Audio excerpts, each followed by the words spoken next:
পিঠার ডিজাইনটা দেখে কোন পিঠা মনে হচ্ছে আপনাদের জানি না, তবে আমাদের ফেনী জেলায় এই পিঠাটাকে হচ্ছে খোলের পিঠা বলে।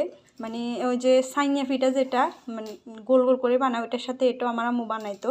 তো ওইটা ছিল, ওইটাকে বলে হচ্ছে খোলের পিঠা। খোলের পিঠা কেন বলে সেটা বলি।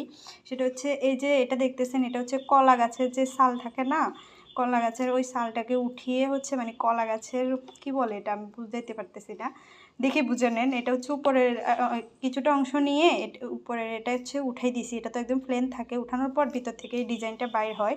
তারপর হচ্ছে এখানে যে ডো বানিয়ে গুড় নারিকেল বা চিনি দিয়েও করা যায়। তারপর হচ্ছে এমনি আমরা নর্মাল যে সাদা রুটি বানায় চালের গুঁড়ি দিয়ে, ওই রুটির মতো ডো করে এরপর হচ্ছে এরকম করে কেটে নিয়ে ছুরি দিয়ে, তারপর এভাবে হচ্ছে একটার উপর একটা দিয়ে এভাবে চাপ দিতে হয়। এই যে দেখেন, চাপ দিলে কি সুন্দর একটা ডিজাইন হয়ে গেছে। এই যে দেখেন।